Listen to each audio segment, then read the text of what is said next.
cannot invent and pioneer if you cannot accept failure. We wanted people that were insanely great at what they did. Nobody was making any money at all. Most people thought the internet was going to be a fad.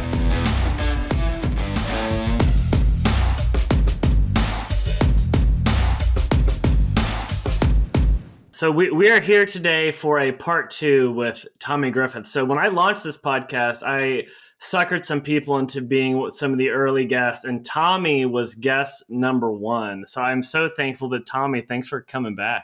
You're real good at tricking people, Jim. I appreciate you inviting me back, tricking me for round 2. It's like, wait, you're hitting record? What are we doing? So I haven't seen Tommy in about a year. We spoke about a month or 2 ago, but I don't know if you remember Tommy, but Tommy's super humble. He does so many cool things. He lives all over the world. You don't know it, but he was in Bali. He was in Hawaii. I lived through Tommy. Go back to the second episode. You can get the full story on him. But Tommy was in Hawaii. He sent me a note. He's like, Jim, I'm coming to Seattle, man. And I think I'm going to settle down there. And so I'm fired up. I've got 2 kids.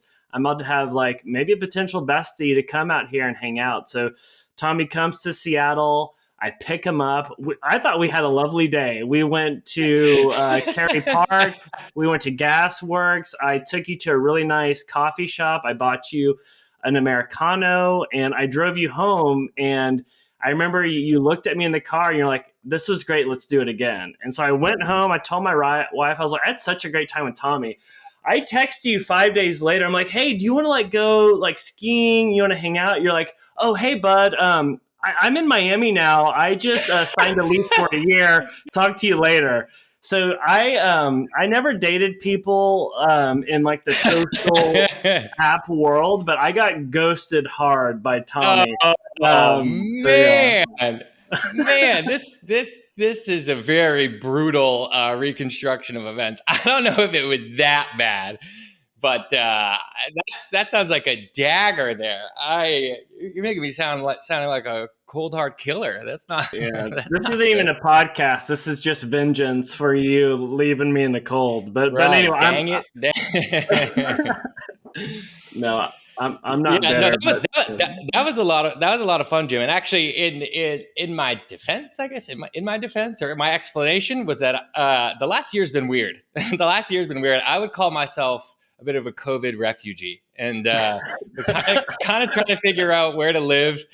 And if you recall, it was a very cool time hanging out. But January, beginning of this year, no vaccinations were out there. Seattle was kind of a weird place to be, right? And Miami, and nothing was open, and it was rainy. I was like, this is not a good time to be in Seattle. You need to get out of here.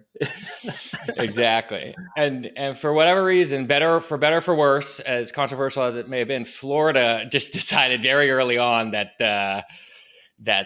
they were wide open, for better or for worse, and that's where I ended up temporarily. So I promise it wasn't personal. I promise I wasn't ghosting you. And I'm excited to get into it because you did Miami. You're now in New York, which I'm so excited. I miss it like crazy. I'm excited to hear kind of your opinion on living in those two. We'll get into that, but I mean, we talked about this in the first podcast, but just give context. Can you talk about who you are and what ClickMinded is for anyone that didn't catch that first episode? Yeah, sure. So my name's Tommy Griffith. I'm a digital marketing guy. I've been doing online marketing for the last 10 years or so. I am the co-founder of a company called ClickMinded, which is a digital marketing training course for marketers and entrepreneurs. We've recently moved more into the digital marketing resources space. So we create checklists and templates and worksheets and tools that agencies and marketing departments can use for their digital marketing. So buttoned up and professional. So to dumb it down, Tommy was a stud, ran SEO at PayPal and Airbnb, and is like, you know what? I read the 4-Hour Work Week. I'm going to go out and do something on my own. And just in the past year, you've essentially tripled your revenue by switching from, or not switching, but just adding on a product line that, looking back, it looks so obvious, but it's super innovative, and it's amazing what you've done. And I don't know if you want to talk through how were you able to unlock this new kind of revenue stream that took you guys to this next level of growth? Yeah. So ClickMinded started as kind of individual in-person course. I used to teach search engine optimization to startups on the weekends to pay down my debt and credit card bills and to cover San Francisco rent and happy hours and things like that. And ended up just being the right place, right time with this kind of online course sort of renaissance that we're in now. And I ended up putting up a search engine optimization training course on Udemy pretty early. That grew and grew and grew. And I ended up leaving Airbnb to go full time on this. And we expanded to more courses. That's how I met you. You very humbly agreed to teach our sales funnel training course. One of our most favorite courses. Everyone loves the dashing Jim Huffman in that course. But so we've kind of grown this into, we're sort of like a suite of digital marketing training courses now. Marketing departments, ad agencies, and entrepreneurs or small businesses use it. We always had this product that was kind of on the side called the SOP library. And it was something my co-founder was a huge proponent of. Eduardo, he was a huge fan of really technical marketing content. He really hated low quality, clickbaity Business Insider and entrepreneur.com articles. And we decided to pivot the whole company into like lots of technical walkthroughs, stuff that was kind of boring if you're just, browsing Instagram or browsing Twitter. You wouldn't really seek these things out. But if you were looking to specifically accomplish something, it was really useful, right? Very boring, dry stuff that's like kind of not that helpful to someone randomly scrolling, but extremely helpful to someone looking for it. How to add conversion events in Google Analytics, how to add the Google Tag Manager to a Shopify site, right? How to connect MailChimp to your Squarespace, very, very specific walkthroughs. And it turns out our users were just screaming for this stuff, especially ad agencies that onboard a lot of new clients or that onboard a lot of new employees. The Facebook ads user interface changes and all of their SOPs to onboard is broken and has to be fixed, right? Shopify changes something or a new tool suddenly comes out. TikTok becomes a thing or whatever it is. And so we realized that we really wanted this stuff. We sort of slowly dripped it out to our users and they were screaming for it. But we sat on it for a while. It was this product that everyone really loved and we didn't really focus on it for a long time. And Andre on our team, who's been working with us for a while, was also screaming at us saying like, what are we doing? This needs to be a focus.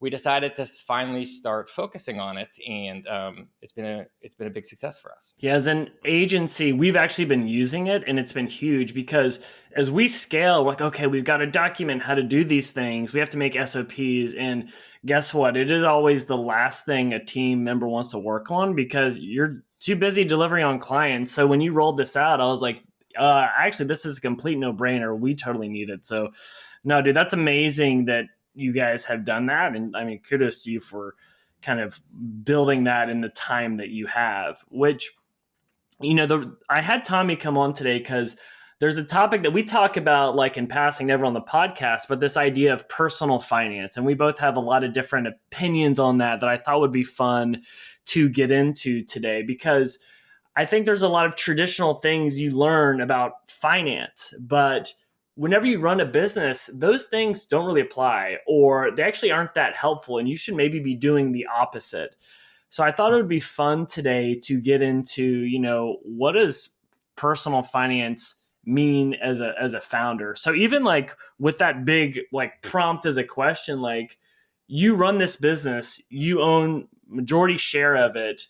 When you think of like business finances and personal finances, like at a high level, like is there a distinction between the two or like what does personal finance even mean for a founder? Yeah, I don't know. It's cool to talk about this, Jim, because I don't hear a lot of this. There's a ton out there on personal investing and personal finance and people working at, giant companies. And mashing this all up together is tough, especially if you're listening to this and you've just started an agency or you've just started a small business and you're like kind of constantly moving money around, maxing out credit cards, hitting withdrawal limits all the time. That's very familiar not too long ago for sure. So there's a lot of I guess the big things I think around this are like getting the big things right. Yeah, so I'm a big fan, and you and I have nerded out on this for a while before, but I'm a big fan of this guy, Ramit Sethi. He wrote this book a long time ago called I Will Teach You to Be Rich. I'm not sure about his whole backstory, but I think what happened was he basically had a personal finance blog. He turned it into a New York Times bestseller, and now he's doing all kinds of other things and appears on national TV and has all these online courses. And this guy's incredible. But it's not just his specific personal finance recommendations that I love. It's his big takeaway that like most things in your life should be the 80-20, right? You should kind of get the big things right and then move on. And this like high level sort of philosophy he has that's worked for me in so many aspects of my life is that like people are dumb and love to debate the minutia. Like we love debating the minutia, whether it's personal finance, like which stock should I pick, or like fitness and health, like exactly how many calories do I need, or exactly how many carbs do I need, or exactly, what kind of Bowflex machine do I need to buy, right? Like when the reality is like, most people should be in an index fund and most people should like eat fewer calories than they burn, right? Like different kind of things like that. So for me personally, in starting my my business and going full time on it, I found myself in the minutia trap often. It was things like, like which credit card do you need for the most airline miles, and like exactly what tool is going to do exactly how much for, and how, can I get on support chat with them and fight the customer service agent for 45 minutes to get a 5% discount. And like, I was really, really focused on the minutia for a while before I focused on the big things, which was like, do people want this product? Can we get this to 6 figures in revenue? Like kind of like these yes, no decisions on the big things. And I found that happening in a lot of areas of not just my whole life, but personal finance in general, as an entrepreneur. You know what I mean? Yeah, and I think that's a really good call out on like focus on the big things and not get caught in the minutia. Because even as I think of like personal finance as a founder, is there even a distinction? Because it's like you have this company where if you're bootstrapped, you're going to own more than a majority share. It's like, yeah, I could like pull money out and give myself a bonus and do whatever, but it's like I'm more excited to invest in things for the company, whether it's hiring people, technology, acquiring things, because one, it's more fulfilling, and two, the ROI could be better down the road. And so it's kind of interesting because if you work at a company, you pull that money out, you're buying a house or doing whatever. But when you're a founder, it's totally different. Because even with ClickMinded, look at your performance compared to like the S&P last year. You're tripling your business. Like if I'm a broker, I'd want to be putting my money in ClickMinded as opposed to the S&P, right? So it's a better investment. So I always struggle with, at the end of the day, we're capital allocators, right? And it's like, but right now, betting on ourselves and the company is a better investment than other things. So I struggle with the distinction sometimes. Yeah, it's a really good point. And I think that a lot of people can get caught up in this. And I've heard both. I've heard exactly your argument, which is like, I'm a better investment than Coca-Cola. Therefore, like I'm gonna invest in myself. I've heard that. The other argument I've heard is like, okay, yeah, invest in yourself, invest in your company, but you don't know when things are gonna go south. So you should have some money in the safer stuff. I would actually challenge both a little bit to some degree, and I like, this is why I really like this guy Ramit Sethi, of this like focus on the 80-20. And what's that philosophy of like, anytime you ask yourself a question, ask yourself why 5 times to like get down to the root. It's like,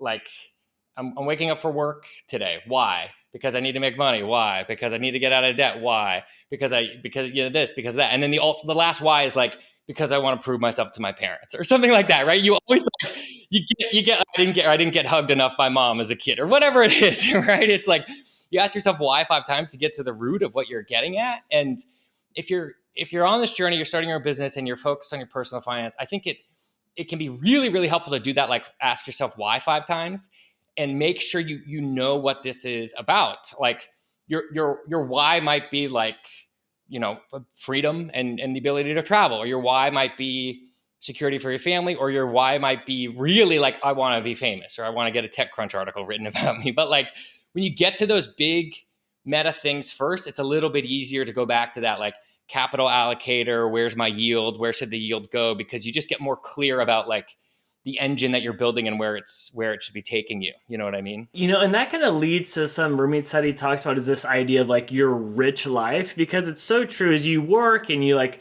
want to make money, your bank account can get bigger, your stock can vest, and you can get all these shares that go up in value.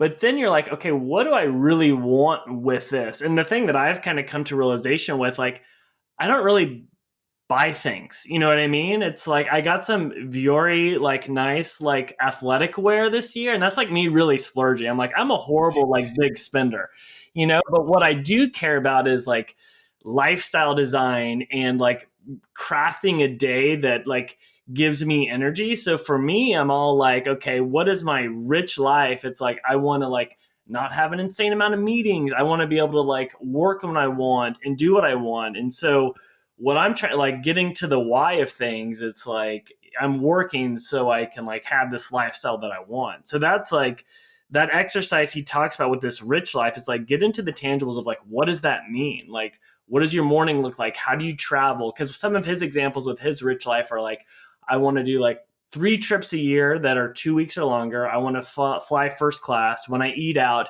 I get every appetizer and every dessert.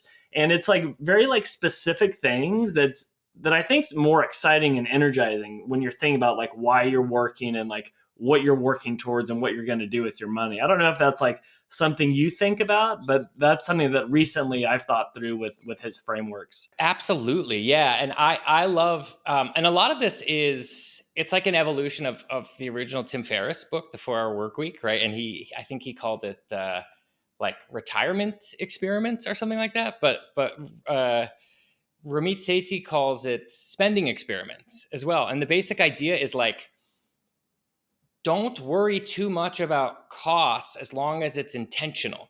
And he actually recommends, you kind of make a list of all these things you want to try, and then you go try them for a little bit. Like, I think his first one he said was, all I wanted was an extra phone charger in my room. Like I wanted like a second phone charger, one for my bed and one for the kitchen kind of thing. And then it goes up and up and up to I want to stay in the most luxurious room in a 5-star hotel, like at this point in his life. But he had these recommendations. Like, I think the first one was, okay, like kind of like skincare and hygiene. He had like this idea to like, I really want to buy all these high-end skincare products and hygiene and like see if this works. And he bought all this really high-end stuff. And he was like, this does nothing for me. This gives me no joy. I don't see any impact. I'm throwing that away. And then the next one was like, yeah, book a really nice table in a really high-end restaurant. And he loved that. And he decided to spend more on that. So it was more about like using money as a tool and being really, really intentional about it and getting really honest with yourself around what you want, doing small experiments of is this valuable or not, and not being persuaded by Instagram influencers on what you want. Like, do you really need the Lambo, or do you actually get a lot more value out of like having a maid come by your place once a week, or, donating to charity or whatever it is. And his point wasn't like want the things that I want, but want the things that you like actually intentionally go for and decide that you want to be a part of your life. So I think like wrapping that up into your personal finances as an entrepreneur is extremely helpful, because it gives you that map for where you should take your business if you're designing your business around your life. You know what I mean? I totally agree. Like for us, like me, it's like I don't really necessarily want a fancy car, but like I like being able to go on trips for a couple weeks and work in cool places. I would much rather spend money on that. One thing we do in December, where it's like, this idea of rich life or whatever, we call it like Operation Big Tipper, where we tip 100% for the month of December, because we feel guilty because we give nothing during the year. So December, like, okay, let's not be greedy and give. But what's funny is we'll go to like, we went to dinner and it was like $150. So the tip's big. I'm like, okay, but the waiter didn't really move the needle. But then I'm in Texas with my wife. We went to a Sonic and the tab was $20. So I tipped $20 in cash. And the like 17-year-old pimple-faced kid, when they got that tip, they're like, oh my gosh, this is life-changing. At the barbershop, I tipped $40, and that was like a huge deal. And it's so funny because it's like, it was nothing compared to the tip at the restaurant, but it was fun to go through that. It made me, and selfishly, it made me feel good. It's like, oh yeah, I'm a big spender. I just tipped $20 at Sonic, and Right. it's so not, but like things like that, it feels good to be able to do that, right? And it's something that's kind of, I don't know if that's dumb or silly, but it's like a fun little tradition that we do. No, that's super cool. I love that. And I, as someone who bus tables and waited tables and bartender for 6 years, I very much appreciate that. But I think that's kind of the point, right? Jim is like, this is the 5 whys question. Like, why are we here? What are we doing? What is money for? Is it just to hoard? Is it just to get to a super high number and then die? Like, what is the point? And if you can make a 17-year-old get super fired up for the day, that's awesome. But being intentional about it is the whole point, in my opinion. And it's super cool that you guys do that. Yeah, and one thing I'm interested to hear is like your investment thesis or the frameworks you use for investing. Because even just to be like transparent with the way I think about it, because I like would read a lot of things in there. I was a finance major. I worked in investment banking, so I was like always nerding out on the stuff. But I found so much of the traditional stuff I was fed just wasn't right for me. And I found that my portfolio is like, I probably have too much in cash, a lot in the business, and then I'm in the market with probably 50%, but it's all like index funds. It's non-sexy, very similar to Ramit Sethi, trying to keep like fees down. But then what I've been trying to do is I'm trying to get up to 15% of like my overall wealth is be super risky and just like go for big shots. And we can kind of get into angel investing. So that's been angel investing. And then I'm just like buying a little bit of crypto every month, strictly for the FOMO, just because I'm like, hey, just in case it's big. It's like, I'm by no means a nerd because so much of it is like non-risky things. But the other thing that I've been big about is automating all this. That's something they talk about, and I will teach you to be rich, is like set the automation so you remove emotion and it just does it. Because it's not about timing the market, it's about time in market, right? Is the phrase you hear. So that's something that I've been thinking through. But I'd be interested, because another thing we'll get into is you got something to work for you very well, this idea of stock options with a small startup called Airbnb and how that has changed things. But before we get into that, I'd love to hear like, what are some frameworks you think through with like how you approach your overall like portfolio of wealth and money? Yeah. So first things first, I have absolutely no idea what I'm talking about. And this is definitely not any kind of advice. You would be very dumb to listen to any of this as actual advice. So with that well out of the way, so for me, it's been really easy because I'm an idiot, because I don't know what I'm doing. And I do take that standard kind of index fund, very boring automation approach, everything, all of this available on Ramit Sethi's website or his book, How I'll Teach You to Be Rich. But I really go back to what he says. And this other concept, I'll send you a link to this guy's book and his notes. Maybe we can put it in the show notes of this one. But this incredible book is written last year. It's called The Psychology of Money by Morgan Housel. It's really, the one sentence description of it is investor behavior is everything. Your behavior is everything. And it turns out like this is one of these meta principles that seems to apply to other areas of your life as well. Like, do we all really need more information about most things? Like, do you need to pay for more information on the best workout? Do you need more information around, what to be investing in? Or like, most of the time it's behavioral issues. It's our own psychology, right? And I love that you brought up crypto and FOMO, because this was the big, and this was my big takeaway as well. It's like, there's all these financial strategies out there, and there's so many you could choose from. And one example that I remember looking at, Airbnb had our IPO. It was this crazy day, and I sort of tried to figure out, okay, what to do next. And I was looking at all these possible options for investing. And one example I found that was very popular is called like a value tilt. you may be familiar with this because you're a finance guy. I was not familiar with this, but the basic idea is like, it's a basic financial portfolio, but you're sort of tilting towards value stocks. So things that aren't, it's not tech, it's not sexy, but it'd be things like Procter and Gamble and, kind of these other like Warren Buffett-y sort of people are always going to be buying these kinds of things, right? And I was looking more into this and I understood the reasoning behind it. But then when I understood the mechanics of the portfolio, the basic idea is if you pick a strategy and it starts doing poorly, the point of this strategy is you should be buying more of it. You should be, as your strategy is doing worse, you should be buying more, right? And as your strategy's sort of overperforming the market, you should actually be selling down and buying less. And I don't know about you, but like every night I come home, I can barely keep my hands off of a tub of ice cream. And that's every day, right? And then I started looking into these different strategies and they're like, yeah, sometimes you need to be okay to withstand 5, 10, 15 years of underperforming the market. And I'm like, all right, well, I can barely get through tomorrow without without eating a Snickers bar, right? So this was part of my reasoning around like picking a very boring, very basic index fund portfolio is because the market average is actually better than what most people do. And it's not because I have any idea of what that I know what I'm doing.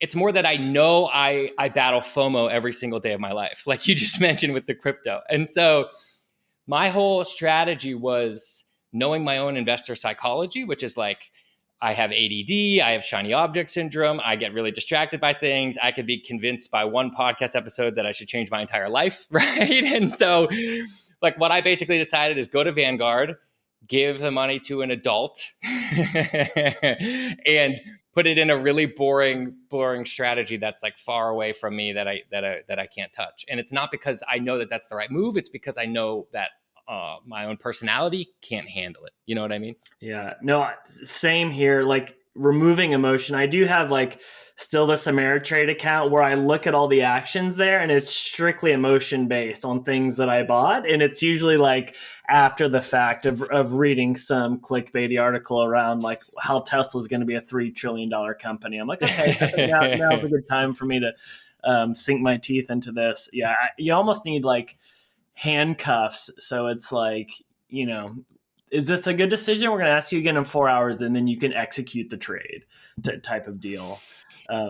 Right. That'd be a great feature. They should all add that, right? For sure. Yeah. It'd be so good. And so is ClickMind, is that an LLC? Yes, it is. Yeah. So I have an LLC as well, which can be good and bad.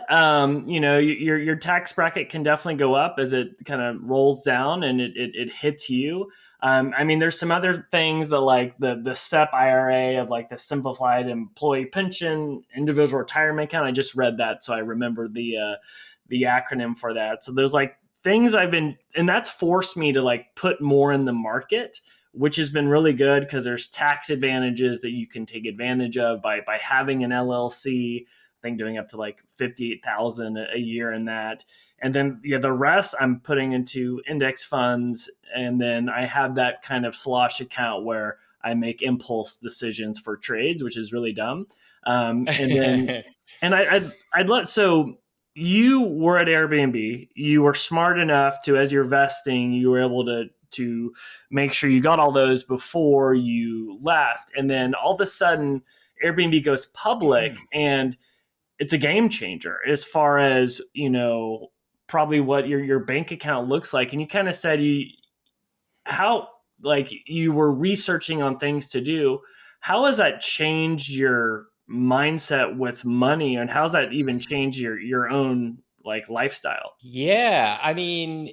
It was kind of nuts. I think I do have some strong opinions around tech and options and investing and all that. And I think we've nerded out on this before in the past, but I got really lucky. I got really lucky at Airbnb, and there was a bunch of fascinating things I learned that I sort of did accidentally correct, which was that couple things. First, the tech startup options game is really a small number of outliers and winners. and the vast majority of tech startups go to zero. So they all say like, you know, when you're joining a company, you almost always want to value your options at zero because like the vast majority won't hit it. What the trend I noticed when I was there, I remember I got to Airbnb maybe 1 year or maybe 2 years in, I noticed that there were suddenly a lot of people that were much smarter than me that had sort of noticed Airbnb was going to be a thing. And a number of them were engineers from Facebook and Pinterest and Square. And they had been playing this kind of startup rodeo game where they're So sort of smart. right. They're sort of diversifying their bets within San Francisco startups, and they would do 1 year at Pinterest, 1 year at Square, 1 year at Airbnb, and sort of move around. But it was never at these no-name 5-person companies. It was always like as employee 100 or 200 or 500, where they were still getting a massive salary, health insurance, breakfast, lunch, and dinner. And it wasn't really that risky if it didn't work out. And it turned out it almost always did work out. They were basically joining all these companies that did end up going public. I guess one other thing to think about is like the context of where you are in life. You know, like you and I are both in our 30s, right? And you have kids, right? You got a family. I'm a degenerate without a family now, but we're both a little bit further along in our career. But anyone who's listening who's 22, just by definition, your risk appetite is different. And I don't even mean that financially. I mean like your risk with how you spend your time. Like, for example, even at ClickMinded in the first couple of years, sometimes I would redesign the site with a new WordPress plugin and it would break. And then I would get busy with other things and I would leave the site broken for like a couple days, right? But it was fine because I was young, my risk appetite was low, we barely had any traffic, it wasn't that big of a deal. If the site was down now, it would be a big deal. We would have 100 support tickets and we would have all kinds of issues with our revenue projections and things like that. It's the same thing with joining a company. I joined Airbnb when I was pretty young. The startup stock options were a thing, and I put almost all of my salary into buying them. So you could argue that I worked after California state taxes. I worked pretty close to for free for 4 years, right? So it looks like a good move now, but there's a different universe where, you know, COVID was twice as bad and travel got beaten up a little bit more than we thought. And this suddenly does not, in March 2020, this did not look like a great idea, I guess we could say, right? So for anyone who's listening, like where you are in life and your risk appetite is also a big consideration. But the basic idea for me was, I got there, it looked like it was going to be a thing. And I kind of said like, okay, this is my shot. I'm going to go all in on this. And so for about 6 years or 7 years, 99% of my net worth was in one stock, which is Airbnb. And if you're 20 something and you have no obligations and you're out of debt or close to out of debt, you know, that calculation can be worth it. But that's probably not something that you would do right now with, I'm not sure if your wife and kids would give you the thumbs up on that one at this point, right? And so that's worth keeping in mind, sort of where you are in life. You know what I mean? Yeah, that's such a good point, because now you and I, as we are getting older, it's like a little bit more diversification, get that risk out. But when you're in your 20s, go all in, because you're going to be able to recover and bounce back significantly better. But it also goes to, like, you're always told, diversify, do these things, but that might not be the right thing for where you're at into the risk appetite that you're talking about. And I think it's just worth like going back to first principles and really knowing what you care about and value before you take these snippets of financial advice that are the gospel to say like, hey, does this really apply?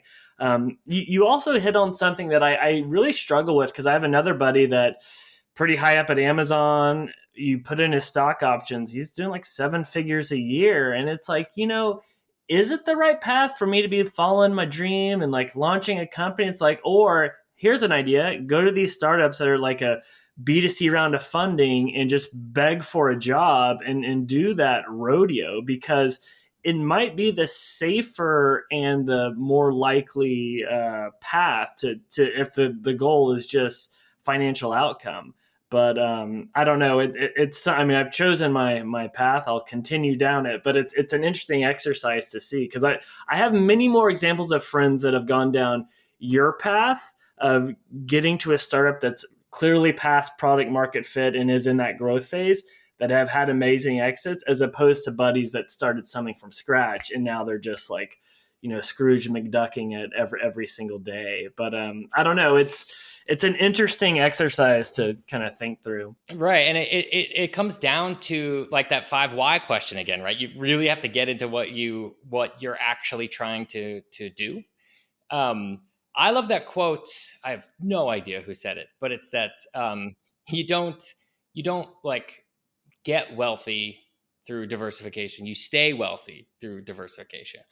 And I had, just learning how the market works and all that. I remember there's just like, I was 20 years old. I opened up my, what was it called? Scott Trade. Was that one of the brokerages? Oh, absolutely. I opened up my Scott trade.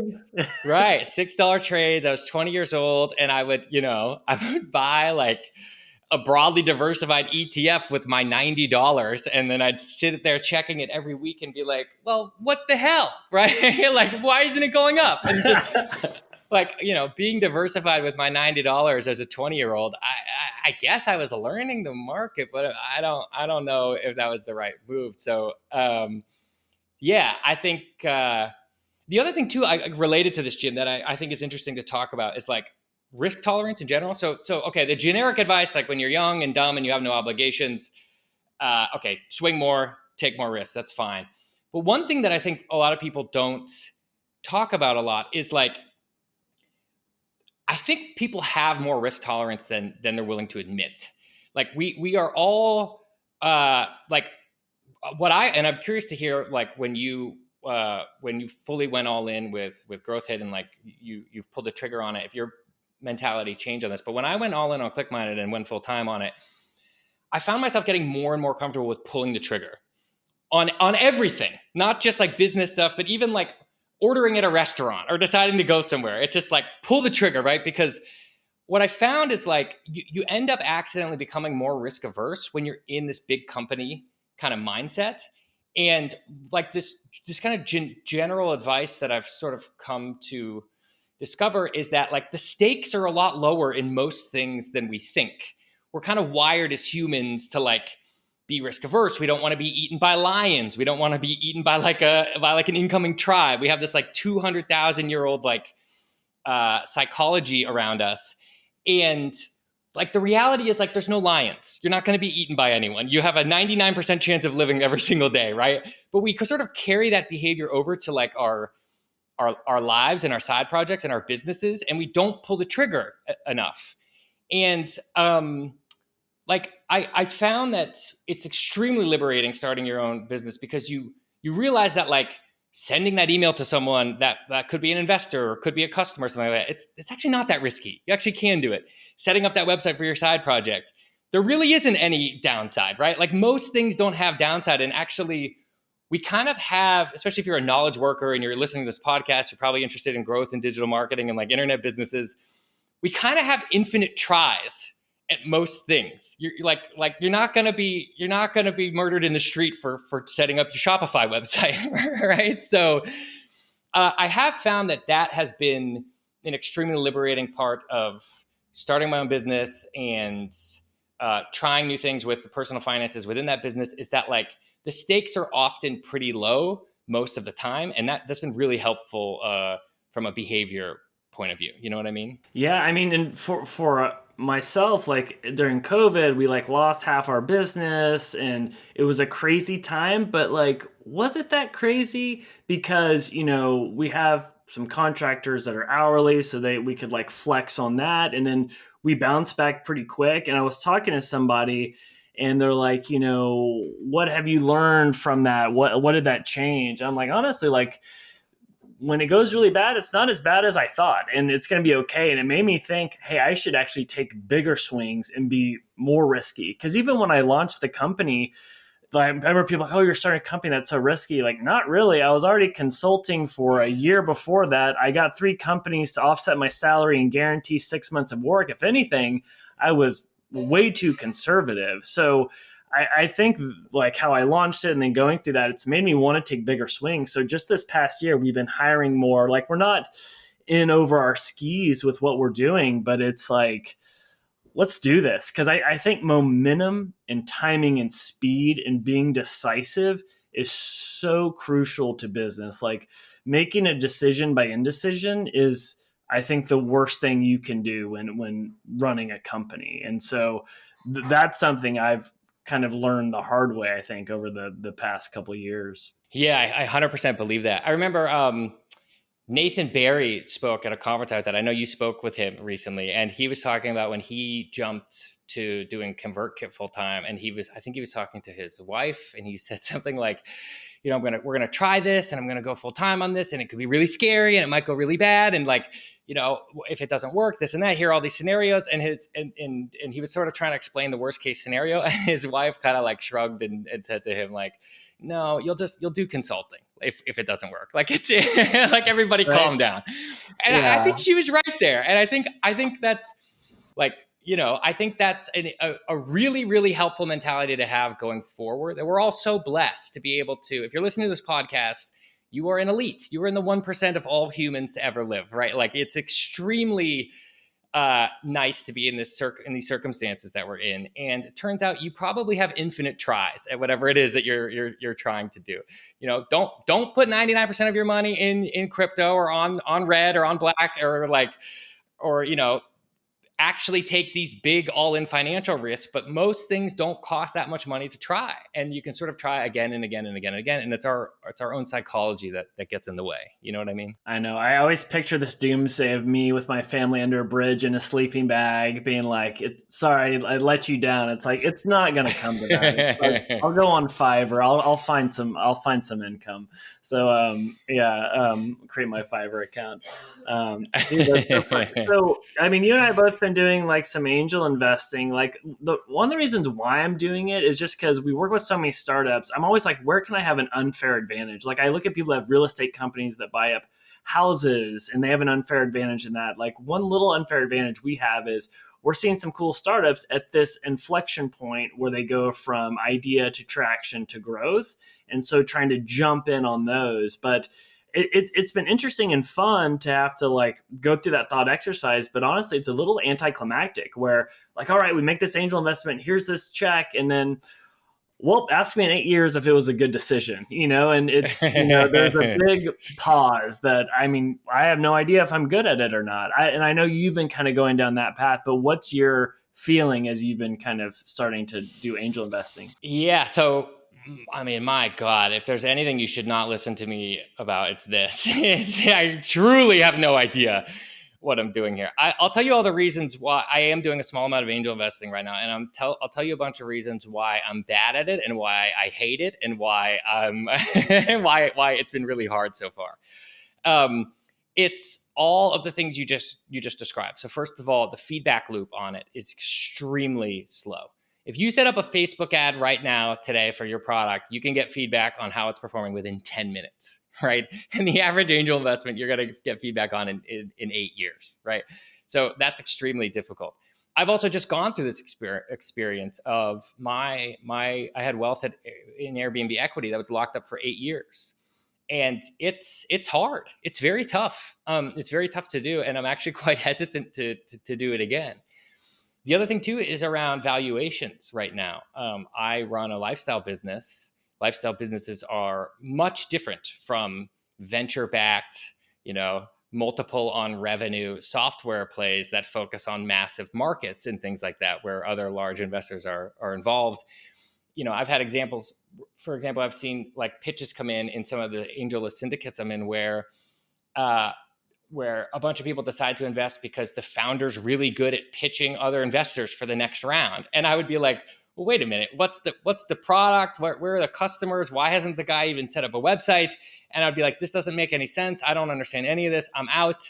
And then I find out 6 months later, the company's worth 7 times more because of exactly what they said. They're really good at pitching to the next round. So I'm not saying that's a scam or that's bad. I'm saying like I truly don't fully understand it yet. So now what an interesting innovation is these kind of angel list funds, which are basically individual syndicates that set up these funds that they sort of invest for you, right? They sort of go and you pool in a bunch of money and they invest across 20 or 30 or 40 startups. And so far I've done that and I'm much happier with that, which basically giving it to someone else who understands this stuff a little bit more. But you're right. The intellectual exercise of seeing the startups, seeing their numbers, seeing what the founder's working on, it's super cool. I really enjoy that. It's very fun. It's fun to nerd out with other people on the same things. And it's really cool when you have expertise and stuff and you can help on things. So do I have any idea what I'm doing? No. Am I banking on any of it to work? No. But is it fun? Yeah, it is. It's kind of fun. I know. They say if you do it, you need to do at least 20 investments because it's like this 1 in 10 ratio. The other thing that's tough is you make an investment in one and then they do another round like, hey, do you want in on this next round? You're like, oh, well, as I read the book Angel by Jason Calacanis, it says you've got to ride your winners and keep doubling down. And I'm like, well, crap. Now 50% of my portfolio is going to be in this one company. And so it's been interesting to have to like make those decisions because I find myself asking like, hey, what's the smallest check you'll take? Okay, perfect. Is usually how my conversation goes with that. But yeah, man. Right. So we'll do this episode in 8 years and we can compare our portfolios. Yeah, people will be on the edge of their seats waiting for that one, I'm sure. Right, exactly. Yeah. Do you think there'll even be podcasts in 8 years? I feel like we'll be living in the meta universe, like some version of audio, Mark Zuckerberg's version of whatever podcasts are 8 years from now. I'm hoping we'll have holograms, so people can hopefully you'll be in an island, so you'll have a really nice base tan, so everybody can get a good look at you. Exactly. Dude, so I'll make you one last question. You did Miami, you did New York. How are you liking New York compared to Miami? I hate to be a hater. I think, but where's my soapbox? I think Miami's overblown right now. I think it's a little bit overblown. I think it was very interesting at the beginning of the year when the world was very different and it was very open. I do understand the exodus from the kind of high tax previous tech hubs of New York and California. I do get why people are leaving. Basically, people in California are going to Austin. People in New York are going to Miami. On paper, all of that makes sense, and I get it. I got to admit to you, Jim, I mean, I was in Miami for 6 months. I did not meet a single engineer there. Wow. Not one. Mm-hmm. And I think that's extremely telling. I think Miami is going to be a place where people throw parties. I think it's going to be a place where people raise money. I think it's going to be a place where people possibly incorporate. You could argue if you're building remote teams where developers are all over the world, then maybe it'll work. But I found in my personal experience, it was a lot more shaking hands and kissing babies than it was actually getting anything done. And Miami is a great place for a 3-day weekend. But I don't know, try and house a whole startup and hang there through the summer. And I think I understand the reasons on paper why everyone's so excited about it, and what the stuff the mayor's doing is very cool. But I think in practice, it wouldn't surprise me if people end up leaving pretty quick. That's at least what happened with me. Hot take. I like it because again, going back to FOMO, I'm like, oh man, Miami looks cool. Is that where I should put my family? But that's super interesting. And you being in New York, man, the energy in New York, it's so contagious. Everybody's doing something interesting. It's nice to see that it sounds like it's bounced back very, very well. But no, man, I think I met so many fun, interesting people doing their own thing there. I do think that's a fun place to be. Yeah, and I think a lot of it comes down to, again, back to what you want. I mean, we're not raising money. We don't have investors. We have built the company up a lot, but all of our team is remote. And the reason why I'm in New York has nothing to do with work. It's exactly for the things that you just described. Most of the people I've met are artists living in Brooklyn, or people working in people that don't even know what digital marketing is. And it's kind of nice to it's kind of nice to do that. It's a complete personal choice. It actually has nothing to do with the company or anything like that. So that's the beauty of having a lifestyle business that's a little bit remote, is you can kind of decide to do those things whenever you want. You know what I mean? Yeah. Well, I'm excited for you to come back to Seattle in August when it's glorious, not in January. But I'm in.